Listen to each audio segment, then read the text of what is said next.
안녕하십니까. 현대투자연구소 송조입니다. 지수를 글로벌 증시 대비해서 다소 소강 국면이지만 시장 전반을 보게 되면 양호한 흐름입니다. 아무래도 시가총액 상위 종목이죠. 삼성전자라든가 현대차가 조정을 보이고 있기 때문이 아닌가 생각되는데요. 자, 오늘 같은 경우는 외국인들 양시장에서 제법 큰 규모로 순매도를 하는데도 불구하고 나름 시장은 3월 대비해서는 상당히 자생력을 갖추고 있는 모습입니다. 특히 바닥권에서 도약하는 종목군들이 움직임이 심상치 않은데요. 오늘은 바닥권 턴어라운드의 원조격이죠. 빅히트 그리고 스튜디오 드래곤에 대해서 분석해 보도록 하겠습니다. 자, 화면 보시면은 기본적으로 이번 실적 장세가 6월에서 한 7월 정도까지는 랠리가 이어진다고 보고요. 코스피 기준으로 본다면 대략 한 3,100포인트 정도까지 가지 않을까 생각되는데 자세한 내용 한번 살펴보도록 하겠습니다. 자, 지금 코스피 종합지수 일봉 차트가 되겠습니다. 자, 차트를 조금 줄여서 봤는데, 기본적으로 이제 유동성 파동이죠. 파동의 출발점은 코스피도 그렇고, 코스닥도 그렇고, 3월 19일입니다. 코스피 기준으로 본다면 3월 19일 1439포인트에서, 지난 1월 11일이었죠. 1월 11일 날, 누차 이제 강조를 해드리지만, 삼성전자 거래량이 9천만 주가 터진 시점입니다. 3266포인트, 장중 최고점이 3266포인트까지 갔는데, 상승률로 보니까 127% 올라갔어요. 그래서, 요번에 이제 이게 유동성 장세는 이제 3월 19일 1439포인트서부터 1월 11일 3266포인트까지 즉 127% 올랐다면은 요번에 실적 장세는 이제 실적 장세 출발점이 3월 9일이라고 말씀드렸습니다. 3월 9일이 이제 바닥이고 3월 10일서부터 올라갔다 보는데 3월 9일 장중 저점이 2929포인트예요. 그러니까 2929포인트에서 127%의 반을 적용했더니 막 63% 정도가 되겠죠. 그러니까 6월이 될지 7월이 될지 모르겠지만 여하튼간에 3파동의 목표치는 한 3,110포인트 정도 이렇게 계산이 되지 않나 싶습니다. 3,100포인트 갈지 3,200 갈지 모르겠지만 여하튼간에 1파동보다는 작다는 거죠. 전에도 한번 이제 제가 방송에서 말씀드렸는데 1파동과 3파동과 5파동의 비율을 보면 2대 1대 1 2 비중이 나올 가능성이 높다고 봅니다. 1파동이 워낙 셌어요. 그것도 코로나 때문에 이제 상당 부분 어떻습니까? 매도세가 이탈이 됐고, 또 한편으로는 전 세계적으로 엄청난 유동성을 공급했죠. 말 그대로 사실 묻지마 장세에 좀 가까웠습니다. 성장성 타이틀만 달게 되면 주가가, 거침없이 주가가 올라갔는데, 요번에 실적 장세 파동은 이제 그런 게 아니죠. 철저하게 어떤 성장성을 전제하에서 철저하게 이제 실적이 받쳐주는 그런 종목이 어떤 시장을 주도할 가능성이 높지 않을까 생각됩니다. 자, 이게 이제 첫 번째 이유가 되겠고요. 두 번째 이유는, 파동으로 설명드리기에는 진짜 사실 빅히트보다는 스튜디오 드래곤이 훨씬 더 용이합니다. 빅히트 같은 경우는 이제 작년 10월 15일서부터 상장이 됐기 때문에 날짜가 얼마 많지 않죠. 그러니까 신뢰도가 아무래도 이제 떨어질 수밖에 없겠고, 그나마 이제 스튜디오 드래곤은 2017년도에 상장이 됐기 때문에 지금 보시는 그림이 월봉이거든요. 자, 월봉 보시면 이제 표시된 지역이 있죠. 파동의 출발점이 작년 12월에 있습니다. 저희 회원분들 아실 거예요. 8만원 초반 정도에서 우리가 당시에는 사실 유튜브에서도 많이 말씀드렸는데 8만원 초반에 굉장히 저희가 이제 강하게 스튜디오 드래곤을 이제 추천을 많이 했죠. 1파동 상승 이후에 조정 2파동을 거치고 지금 요번서부터 3월 달에 저점을 확인했어요. 이게 엄밀하게 따지면 사실 코스피 바닥과 지금 스튜디오 드래곤 2파동 저점과 일치를 합니다. 그리고 이제 4월서부터 실적 장세 이제 3파동이라고 부른 거죠. 상승 3파동이 이제 4월서부터 출발했는데 4월 월봉상 4월에 양봉이 나오고 5월 나오고 6월 나오고 만약에 이제 파동이 연장된다, 시장의 분위기가 상당히 호전된다면 7월 정도까지도 상승할 가능성이 높지 않을까 이렇게 생각됩니다. 6월까지는 기본적으로 상승 랠리라고 봐야 될 것 같습니다. 자, 파동의 우하단이라기 우측의 한 중간 정도 보면 이제 파동의 출발점이라고 했죠. 작년 12월이라고 볼 수 있을 텐데 거기서부터가 이제 파동이 출발이고 1파동 이후에 조정 2파동 다음에 이제 4월서부터 3월 달에는 이제 바닥을 짜고 4월서부터 본격적으로 이제 상승 랠리가 전개가 되고 있지 않나 생각됩니다. 자, 그리고 오늘은 이제 엘리어트 파동 이론 중에서 보면은 상승파에만 사실 관심이 굉장히 많습니다. 상승 5파와 하락 3파로 구성이 된다고 그러는데 상승 5파 과정에서 보면은 상승 5파를 이제 우리가 세분화를 시키면은 1파동 다음에 1파동이 이제 상승파죠. 그 다음에 조정 2파동이라도 2파동은 조정파고 그 다음에 다시 3파동이 또 상승파고 그 다음에 조종 4파동이 또 이제 4파동이 조종 파동입니다. 그리고 5파동이 또 이제 상승 파동인데 우리가 흔히 1파동하고 3파동하고 5파동에만 관심이 많았지만은 사실 그 2파동하고 조종 파동이죠. 2파동하고 4번 파동이 굉장히 중요해요. 엘리어트 파동 이런 그 공부를 하다 보면요. 사실 2파동하고 조종파에 대한 그 내용이 별로 없습니다. 그래서 나름대로 제가 이제 연구를 해봤어요. 엘리어트 파동 이론을 보면 지그재그와 플랫이라는 게 있습니다. 즉 조종 2파동이 지그재그라면 조종 2파동이 지그재그라면 이제 조종 4파동은 플랫일 가능성이 높겠고 만약에 조종 2파동이 플랫이라면 좀 어려운 얘기가 플랫이라는 게 이제 편편한 조종이죠. 조종의 폭이 깊지 않다는 얘기가 편편하다. 옆으로 세워놓는다, 뭐 횡보한다는 정도 뜻이 되겠고 지그재그는 고점 대비 많이 우리가 지그재그라고 그러죠. 조종 많이 빠진다는 거 의미입니다. 이번에 스튜디오 들어보면은 조종 2파동이 플랫 파동이었습니다. 플랫 파동. 그러면 조종 4파동 같은 경우는 이제 조종 2파동이 이제 플랫, 편편한, 옆으로 이제 횡보하는 듯한 그런 편편한 조종이었다면, 조종 4파동은, 반드시라는 얘기가 어쩔지 모르겠지만, 확률적으로 본다면, 지그재그일 가능성이 굉장히 높다고 보는 거죠. 그러니까, 고점 대비해서 제법 좀 많이 빠졌죠. 이건 이제 제가 장 초반에 캡처를 잡은 거거든요. 장 초반에 10만 3천 원이 살짝 깨졌습니다. 저가가 이제 10만 2,700원까지 빠졌었거든요. 그러니까 지그재그 파동에서는 우리가 지금 밑에다 깔아놓고 사는 그런 전략이 바람직하다 보는 거죠. 지금 보시는 그림이 일봉 차트입니다. 그러면 대체적으로 시장이 뭐 크게 부러지만 않는다면 오늘 그 저점이 되겠죠. 10만 2,700원을 이탈할 가능성은 굉장히 낮다고 봅니다. 그러니까 오늘 저희 그 회원분들한테도 문자에 스튜디오 드래곤도 그렇고 빅히트도 그렇고 지금 눌림목 조정이거든요. 눌림목 조정이기 때문에 뭐 적극적으로 좀 매수해라. 뭐 그런 말씀을 드리는데 이번에 단기적으로 보면 이제 조정 2파동 이후에 상승 3파동 그다음에 조정 4파동 받고 단기로 보는 겁니다. 단기로. 이번에 나오는 마지막 파동은 이제 5파동이 돼 있죠. 5파동이 되면서 이제 지금 앞전 고점 11만 3천 원 혹은 역사 최고점이 12만 원대거든요. 12만 원대를 뭐 살짝이라도 이제 돌파할 가능성이 굉장히 높지 않을까 생각됩니다.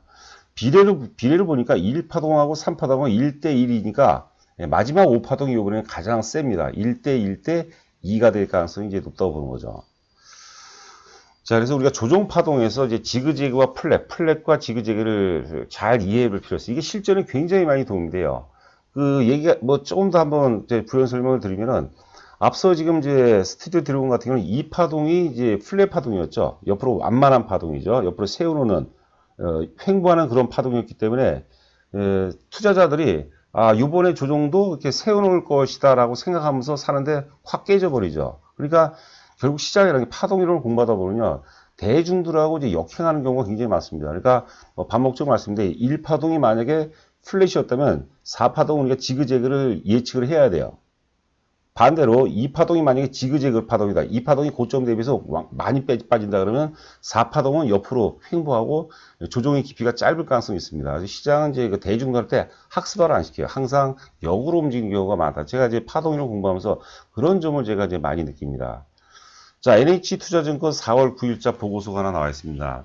뭐 제목은 풍부한 그리고 더욱 풍부해질 글로벌 레퍼런스라는 제목이죠. 지금 이제 사실 스튜디오 드래곤 드라마도 저도 이제 뭐 재밌게 본 작품들이 많이 있는데 기본적으로 우리가 국내 혹은 이제 아시아에서는 뭐 최고 수준이에요. 그런데 작년에 이제 스위트홈 제가 이제 그 부분에 대해서 말씀드렸는데 이거는 이제 유럽에서도 2위를 차지했던 거죠. 글로벌 시장에서 인정을 받았다는 얘기가 되겠죠.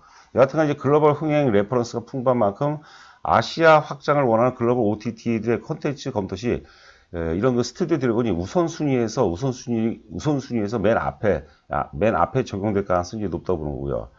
그리고 Y랩이라는 게 있어요. Y랩이 찾아보니까 이게 이제 웹툰 제작사입니다. 웹툰 제작사 혹은 이제 콘텐츠 전문 제작사인데요. Y랩하고 이제 독점 계약, 5년 독점 계약을 체결했습니다. 그런데 시즌제라고 미드라는 게 이제 미국 드라마죠. 미드를 좋아하시는 분이 있을 거예요. 근데 미드를 보면은 시즌제로 나갑니다. 시즌제로. 그래서 스튜디오 드래곤도 Y랩과 협업을 통해서 시즌제의 역량을 보다 좀 강화할 가능성이 높다. 뭐 그런 내용이 될 것 같습니다. 전에 아스날 연대기라고 그때 뭡니까 송중기 씨가 나오고 또 누구죠? 장동건 씨가 나오고, 저도 그 초반에 좀 봤는데 좀 굉장히 그 이해도가 어려운 것 같더라고요. 집중을 하지 않으면 볼 수 없을 것 같은데, 흥에는 좀 실패했다고 그러는데, 그 매니아층도 굉장히 있는 것 같아요. 그래서 뭐 점차적으로 이런 그 시즌제 역량이 그 상당 부분 이제 그 많이, 시즌제 이런 드라마들도 많이 좀 출시가 될 가능성이 높을 가능성이 높다고 그러고, 이게 대작들이 많죠. 반면, 그러므로 인해서 사실 그 어떤 글로벌 확장성, 아시아권에만 굳혀져 있는 그 드라마 시장에서 전 세계로, 특히 이제 그 유럽이라든가 미국 시장을 공략할 수 있는 좋은 기반이 될 가능성이 높지 않을까 생각됩니다. 자, 레퍼런스를 믿자가 제목이었습니다. 그 영업이익을 보면 2019년도 영업이익 290억이었죠. 290억에서 작년에 490억이었어요. 그러니까 사실 그 290억에서 490은 굉장히 선방했는데, 제가 이제 스튜디오 드래곤을 강조하는 이유가 이겁니다. 작년에 이미 그 스튜디오 드래곤 같은 경우는 많이 올랐어야 돼요. 그런데 이게 코로나 피해주로 엮이면서 같이 못 갔던 거죠. 그리고 지금 드라마 제작사들, 뭐 그런 회사들, 중소형사들은 뭐 더블 이상 다 올라갔어요. 유난히 그 스튜디오 드래곤만 거의 못 갔거든요. 그런 것들이 이제 그들이, 뭐 예를 들어서 뭐 제이 컨텐츠라든가 뭐 이런 것들, 이런 위즈웍 스튜디오 이런 것들이 이미 많이 오른 상태이기 때문에 추가 모멘텀이 없어요. 그래서 천병일 가능성이 높지 않나. 뭐 제이 컨텐츠라든가 혹은 이제 위즈웍 스튜디오 이런 것들이 스튜디오 드래곤이 본격적으로 오르기 전에 미리 먼저 올라가고 일단 자리를 잡아놓고 본격적으로 이제는 지금 이제 실적 장세를 기반으로 이런 스튜디오 드래곤이 본격적으로 이제 랠리가 전개될 가능성이 높지 않을까 생각됩니다. 여하튼간에 2019년도 영업이익 290억에서 작년에 490억 대단히 선방했죠. 올해 예상 영업이 대략적으로 한 800억 정도가 나옵니다. 800억 정도. 근데 800억 787억 정도 나오는데 490억에서 거의 800억 수지라면 대단히 선방을 했다. 그리고 작년에 못 갔던 부분, 그 부분들이 지금 소급 적용되고 있지 않나 생각됩니다. 수급도 굉장히 좋죠. 외국인 기관 수급도 굉장히 양호한 그런 흐름입니다. 자, 그다음 이제 빅히트를 보도록 하겠습니다. 빅히트 같은 경우는 사실 우리가 뭐 흔히 사이즈라고 그러죠. 좀 세속적인 표현인가요? 규모라고 했죠. 규모로 봐서는 빅히트와 우리가 스튜디오 드래곤을 비교하게 되면 사실 비교 대상이 안 됩니다. 스튜디오 드래곤 같은 경우는 사실 이제 앞서도 말씀드렸지만 넷플릭스라는 어떤 거대 플랫폼이 납품을 하는 그런 구조가 되겠죠. 그런데 빅히트는 그런 플랫폼을 갖추고 있죠. 그렇죠?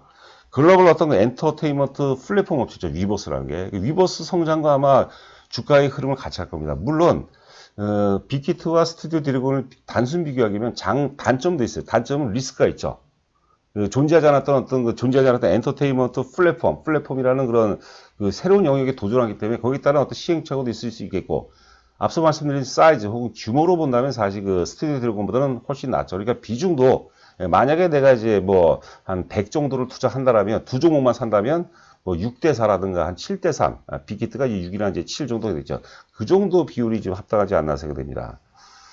자, 이제 우리가 이제 주식의 흐름을 보게 되면 지금 상장된 지가 얼마 안 됐어요. 10월 15일이고 이제 보호 예수 물량도 나온다고 그러는데, 제가 보기에는 우리가 흔히 구독이 무서워서 뭐 다 장을 못 담그냐 뭐 그런 얘기 있는데, 그런 거하고 이제 맞는 것 같아요. 꼭 뭐 보호 예수 물량이 무조건 나온다고 볼 수도 없고 안 나올 수도 있겠죠. 그리고 나온다 하더라도 지금 이 세기가 이 힘이 워낙 세기 때문에 제가 보기엔 충분히 수화 가능성이 있다 이제 보시면 될 것 같고요. 일단 거래 상투를 조심해야 될 것 같아요. 지난번에도 제가 강조를 해드렸는데, 거래 상투를 대략적으로 한 400만 주를 보고 있습니다. 그러니까 400만 주가 터지기 전에는 주가의 등락하고 상관없이 400만 주가 터지지 않다면 계속해서 우상향으로 봐야 될 것 같아요. 그러니까 편하죠. 그리고 저점 대비 올랐어요.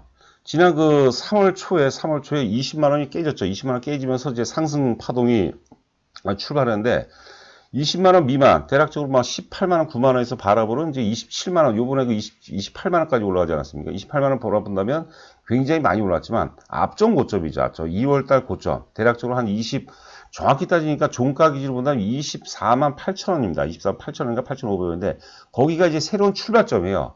오늘도 장중 저가가 25만 원이었습니다. 25만원까지 빠졌죠. 25만 원 굉장히 강력한 지지선이고, 그리고 지난주 목요일과 금요일, 오늘까지 오전장에 빠졌기 때문에 올라가는 주식이죠. 상승 파동이고 또 세기도 굉장히 셉니다. 그런데 3일째 하락이라면 이거는 굉장히 좀 공격적으로 좀 많이 사야 되지 않을까 그런 생각을 좀 해봅니다. 그래서 빅히트가 이제 오프닝에서도 말씀드린 것처럼 지금 삼성전자, 현대차 이런 것들이 못 올라가니까 지금 이제 바닥권 턴어라운드 쪽으로 매기가 집중이 되고 있거든요. 언제까지 오르냐? 제가 보기에는 삼성전자, 현대차가 본격적으로 오르기 전까지는 이런 종목군들이 이제 그 시장을 지배할 가능성이 높다고 보겠고요. 지금 조정 3일째이기 때문에 굉장히 뭐 나름대로 중요한 포인트가 아닌가 생각합니다. 그리고 참 구독과 좋아요 부탁드립니다. 오늘 그 방송을 처음 들으신 분들은 구독 부탁드립니다. 최근에 제가 좀 홍보를 하니까 지난주에 그래도 한 300분 정도 들었던 것 같아요. 옛날에는 막 한참 될 때는 그 한 달에 한 3만 명도, 죄송합니다. 한 만 명 정도도 구독자가 들고 있는데, 요즘에 아무래도 시장 탓도 있겠지만은 좀 소강인 것 같은데, 여하튼 간에 오늘 방송을 처음 들으신 분들은 구독 부탁드리고, 또 우리 기존의 구독자분들은 항상 감사 말씀드립니다. 자, 최근에 또 이제 거래량이 167만 주가 터졌는데, 거래 과열이 전혀 아닙니다. 그리고 이게 제가 보기에는 우리가 이제 특정 가격대 대량 거래는 향후 주가의 결정적인 단서를 제공한다고 하는데, 이게 팔아먹은 물량인지 산 물량인지 모르죠. 이게 사실 좀 피상적인 얘기겠지만, 만약에 이게 매집 물량이라는 것은 의지가 강한 물량이에요. 의지가 강하다는 것은 뭐 조금 벌고 뭐 휙 팔아버리거나 뭐 어설프게 이제 매도세로 매도로 이어지는 물량이 아니죠. 좀 길게 가는 그런 물량이라고 생각하시면 편할 것 같아요. 그런데 주가가 그 가격대 위에서 이렇게 오늘 그 눌림목 조정을 잘 받아주고 있습니다. 그것도 굉장히 중요한 어떤 그 디테일한 포인트가 아닌가 싶고, 여하튼 간에 오늘 25만원 정도 수준이라면 굉장히 매력적인 가격대고, 뭐 25만원이든 26만원이든, 죄송합니다. 25만원이든 25만 뭐 6천원이든 제가 보기에는 의미가 없어요. 우리가 이제 어차피 빅히트 같은 경우는 기본적으로 이제 그 내년 이후까지 한번 끌고 가보자고 했거든요. 예전에 여러분들 그 카카오 같은 경우가 저희가 2019년도 4월 달에 저희 주력주에 편입했거든요. 당시 가격대가 13만원, 14만원대였습니다. 그게 얼마까지 올라갔나요? 그러니까 그렇게 길게 보고 생각하면 사실 1,000원, 2,000원 싸게 사고 비싸고 사는 게 아무런 의미가 없는 거죠. 좀 대승적인 차원으로. 제가 그 빅히트를 이제 추천해드리면서 회원분들께도 빅히트를 추천해드리면서도 우리가 꿩이라든가 토끼 사냥이 아니라고 그랬어요. 범 사냥하는 심정으로 사자고 그랬거든요. 물론 이제 젊은 시세이기 때문에 흔들림이 큽니다. 오를 땐 또 많이 오르고 오를 땐 또 많이 오르고 빠질 때 또 많이 빠지거든요. 그런 것들을 우리가 잘 조율해서 매매한다면 뭐 반드시 좋은 결과로 이어질 수 있지 않을까 생각합니다. 후회하지 마시고, 제가 보기엔 뭐 조금이라도 반드시 사야 될 종목이 아니라 생각되네요. 자, 저희 그 현대투자 회원 모집 관련해서 최근에 제가 그 뭐 유튜브에서 많이 말씀드렸는데, 그때 3월 9일날 바닥을 통과하고 그 이후부터 회원 가입하는 타이밍이 굉장히 좋다고 제가 여러 번 강조해 드렸어요. 그리고 그 이후에 가입한 분들은 아무래도 뭐 수익이 아주 뭐 만족할 만한 수준은 아니겠지만, 그래도 좀 안정적 꽤 수익이 또 많이 나고 있는 상태입니다. 지금도 아직까지 시작도 안 한 단계예요. 가입도 타이밍이 굉장히 중요하지 않나 생각이 됩니다. 자, 저희 그 가입 금액과 기간이 뭐 3개월 단위, 6개월 단위, 1년 단위가 있고요. 정보 제공 내용은 다음과 같습니다. 그리고 법인 계좌를 입금하시고 휴대폰 번호로 이제 그 조남을 가입하신 분 조남 보내주시면 제가 확인하고 인사 말씀, 그리고 현재 기준으로 최적의 어떤 그 포트폴리오가 무엇인지 제가 자세하게 또 문자로 먼저 보내드리는데, 문자를 잘 이해 못하시는 분도 계시거든요. 제가 자세하게 설명드리도록 하겠습니다.